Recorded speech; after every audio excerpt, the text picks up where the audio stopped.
Buenas tardes. Soy Rosina Conde, profesora, investigadora, cofundadora de la Academia de Creación Literaria en la Universidad Autónoma de la Ciudad de México.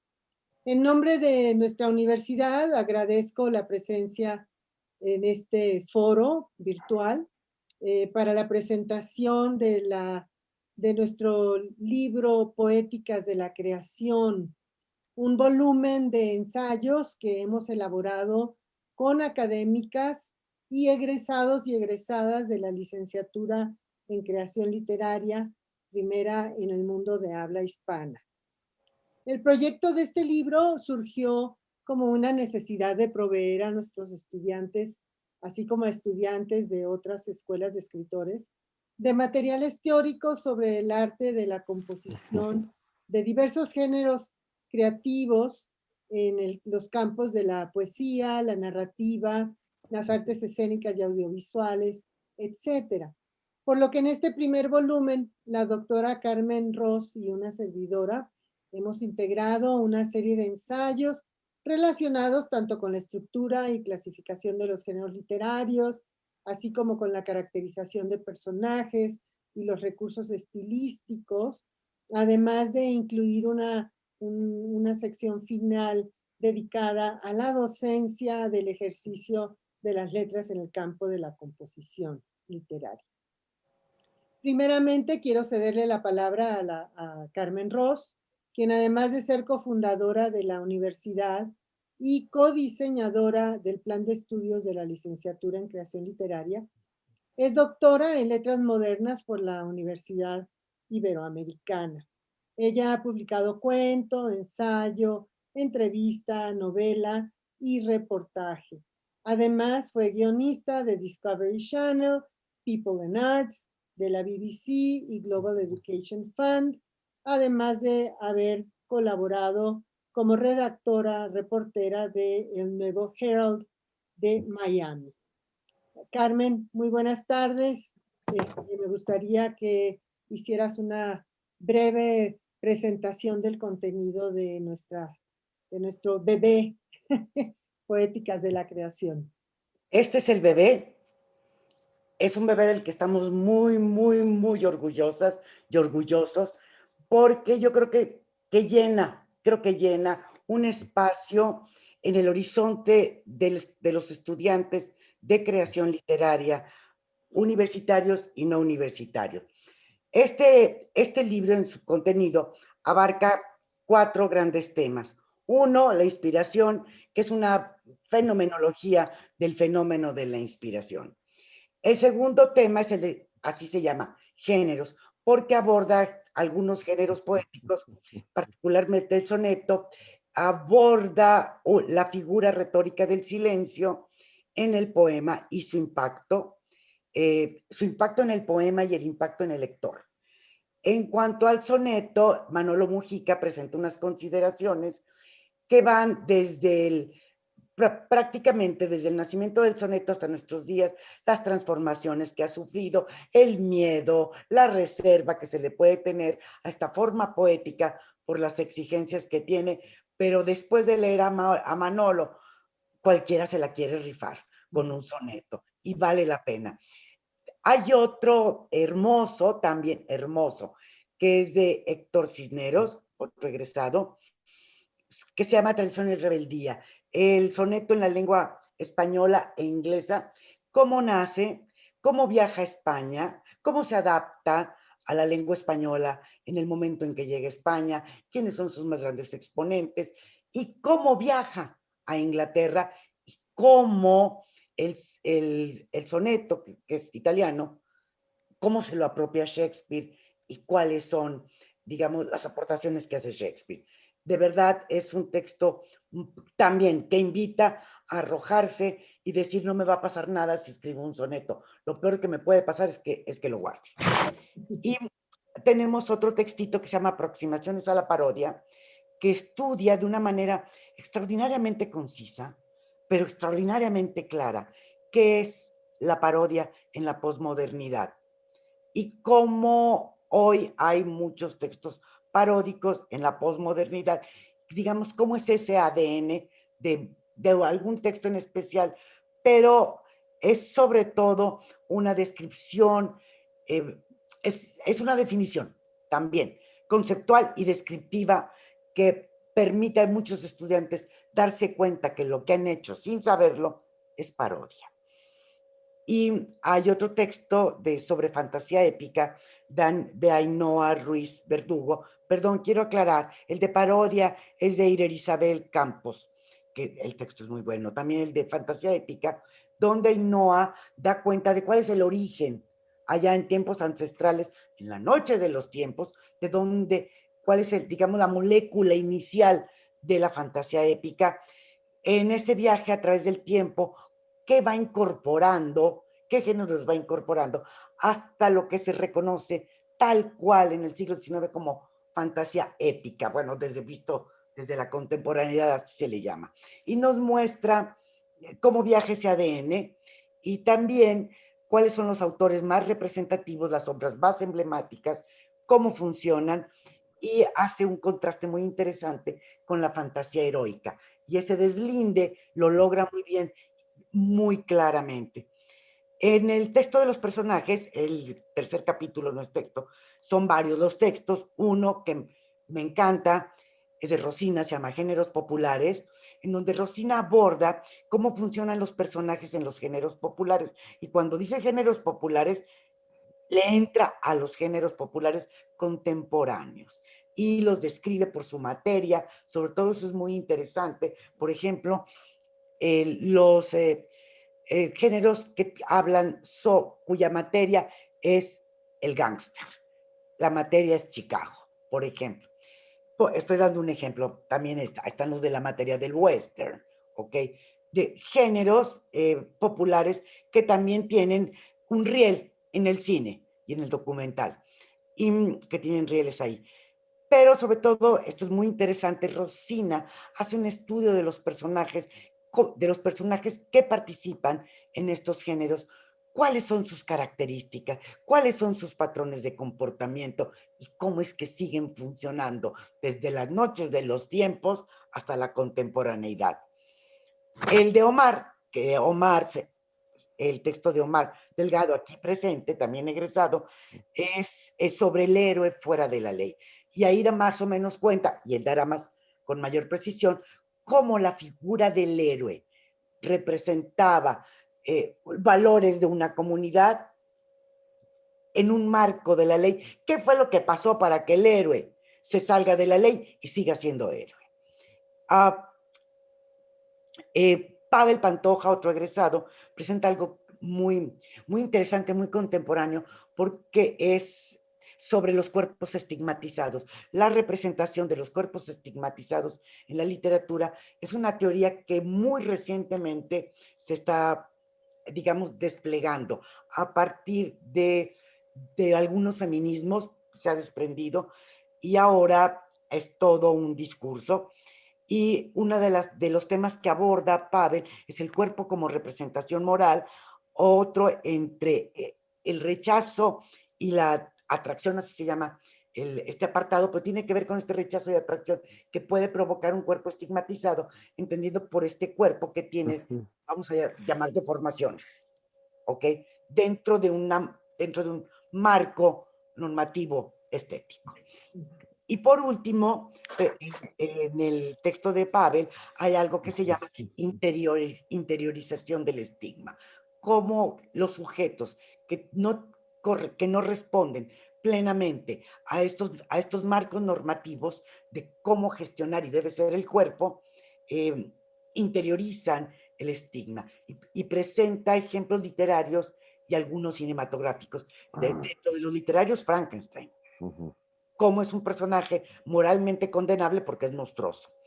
Y por último, Teresa Day, otra colega, como quienes acabo de mencionar, tiene una cosa muy linda, presenta un texto muy interesante que se llama Las musas van a la universidad. Esto en el postulado que me encanta, de que cada estudiante de creación literaria tiene una musa que le dicta. Bueno, la musa también toma clases junto con el estudiante.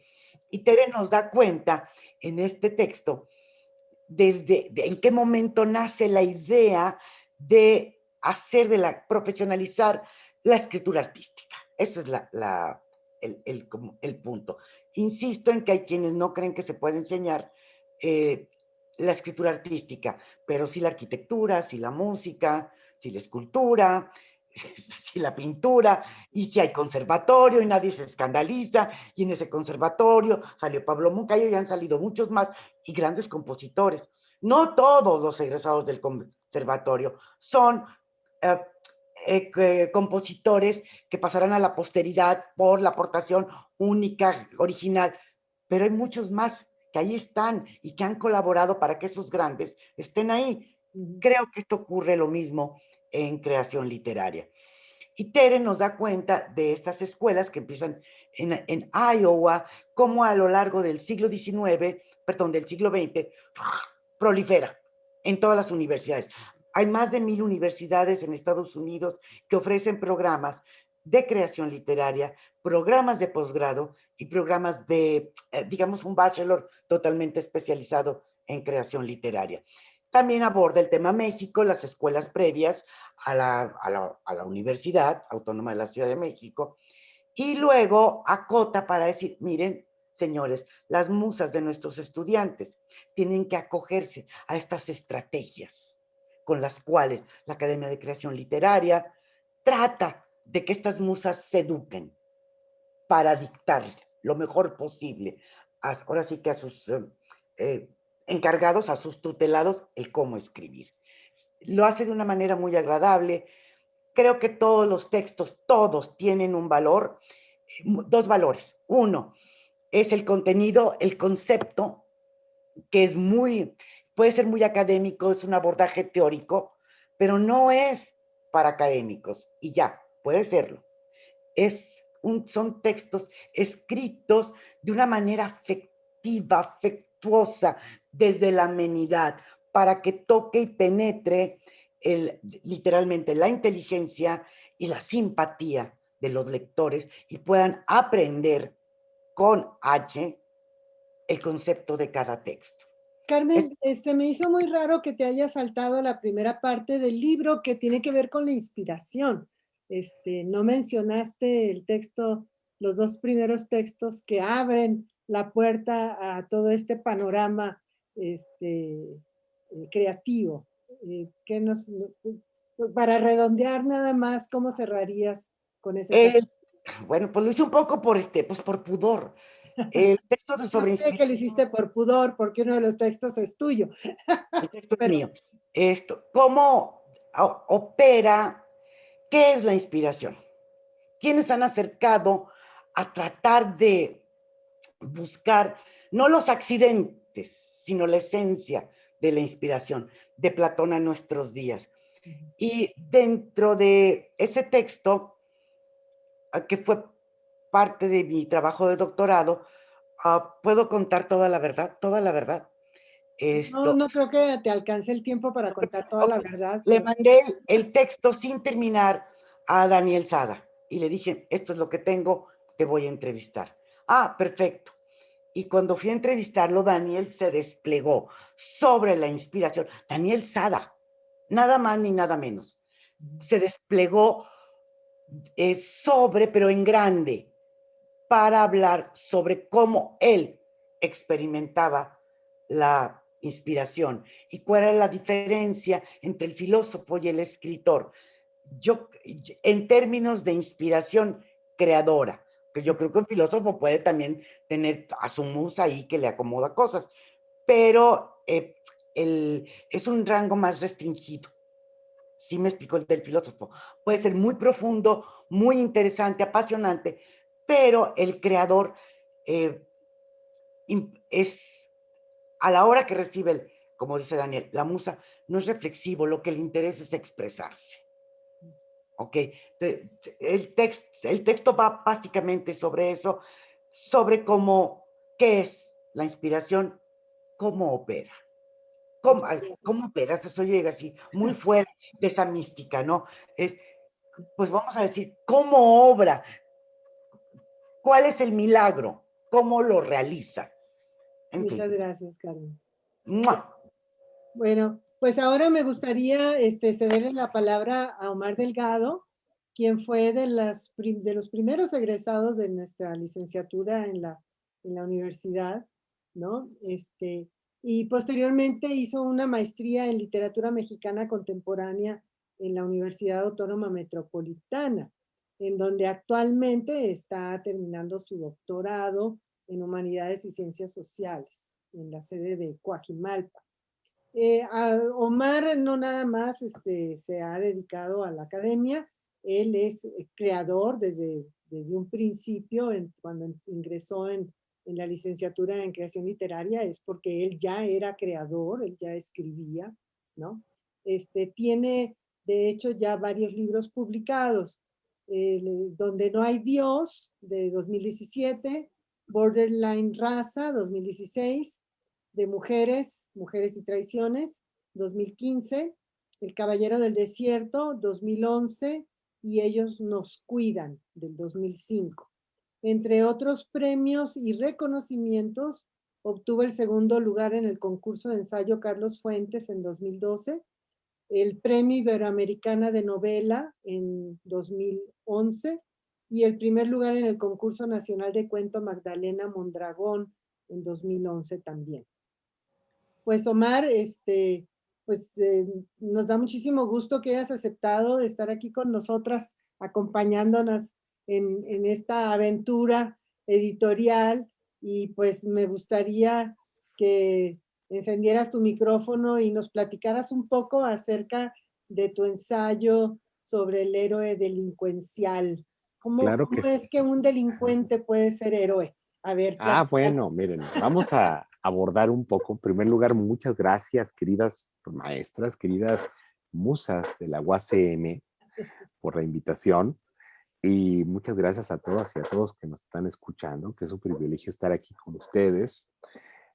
Bueno, ya muy amplia y muy generosamente me presentó mi querida Rosina. Bueno, yo escribí el texto que está en el libro que presentamos ahorita, Poéticas de la Creación, como parte de mi proceso de titulación de licenciatura en creación literaria. Ahora, algo que quiero en primer lugar abordar, antes de abordar directamente la materia de mi ensayo, es la manera en cómo no solamente mi ensayo, sino todos los textos fueron creados.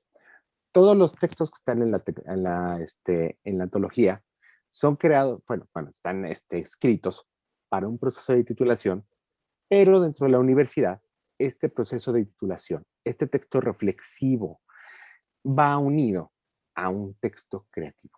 Entonces, eso es algo bien importante en primer lugar, que es otra vivencia de un proceso de investigación, de una tesis. O sea, ¿por qué? Porque al mismo tiempo estás escribiendo una novela, estás escribiendo un poemario, estás explorando tu materia literaria, la que sea más, la que sea, ahora sí que la que estás explorando, y por otro lado estás explorando tu propia creación. Entonces vamos a llamarlo una bitácora del parturiento, ¿no? O sea,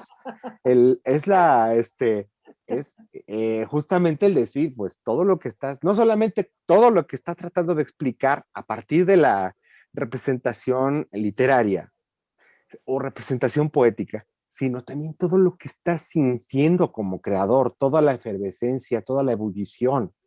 Entonces son trabajos, no lo digo por el mío, digo, ustedes ya serán los que van a juzgarlo. Los trabajos de mis compañeros son absolutamente geniales en ese sentido, porque son es muy explicativos, tanto en lo que dicen como en lo que sugieren, en la cuestión del proceso doloroso, gozoso y vindicativo de la creación y de la reflexión de la creación propia, y también como construcción de la identidad propia. Entonces, eso en primer lugar, te los puedo decir, efectivamente son textos bien interesantes, cada uno por su lado. Ahora, el específico del mío, les platico, mi querida Rosina habló de los libros que he publicado.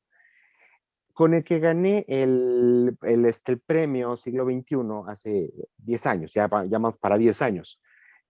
Justamente es una novela, El Caballero del Desierto, llamada El Caballero del Desierto, que trata acerca de un traficante de personas, de un pollero, que es un pollero de la vieja escuela, vamos a llamarlo así.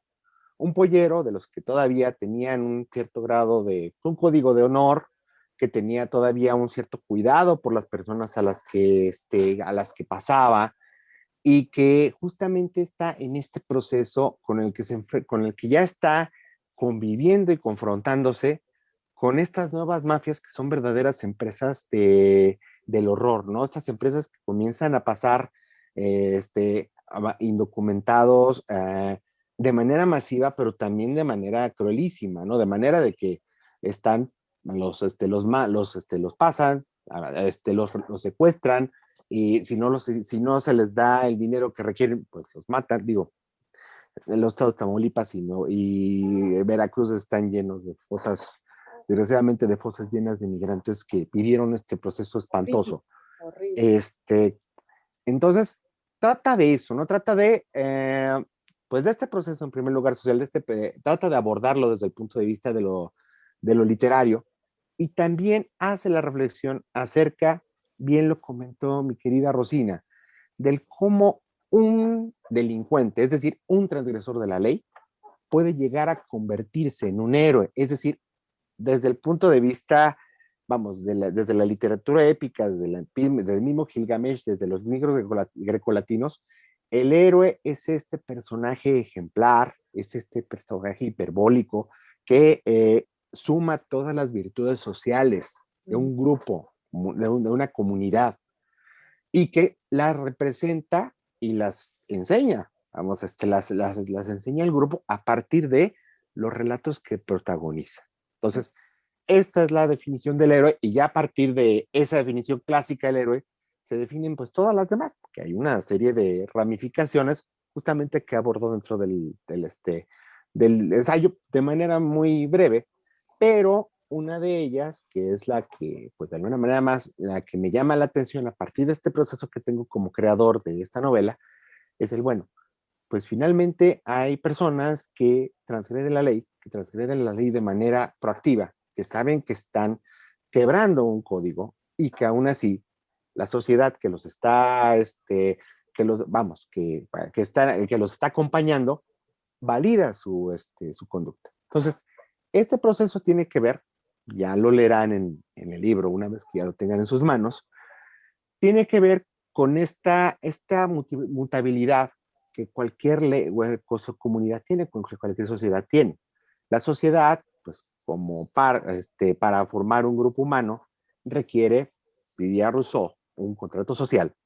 Y este contrato social es únicamente un arreglo entre todos los individuos en el cual deciden formar parte de este grupo social a cambio de ceder cierta parte de su libertad. Ajá.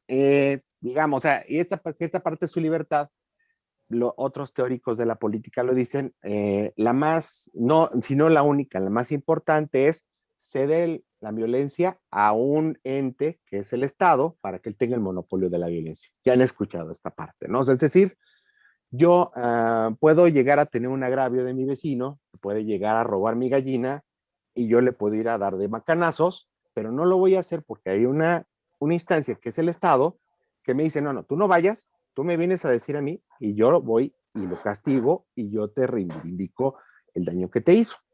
Eso así de fácil es el contrato social. Pero ¿qué pasa cuando el Estado ya no cumple su función? Cuando el Estado ya no cumple su función, estos valores con los cuales se forma ese contrato social comienzan a cambiar. De repente dice, bueno, la venganza que hace 50 años era totalmente condenable, ahorita ya no lo es tanto. No tanto porque no haya cambiado su nivel de violencia, sino porque ya el Estado ya es una entidad que ya no está funcionando para resarcirme mi daño, ¿no? Y entonces, yo como comunidad, tengo que defenderme de aquellos que me agravian. Si no es el Estado, voy a ser yo. Estos entes que comienzan, o estas personas que comienzan a transgredir proactivamente ese contrato social, son los que se convierten en héroes. Son los que se convierten en, bueno, mira, y justamente este Estado, que es de alguna manera el garante de todos los valores sociales, comienza a convertirse en el enemigo, en el opresor.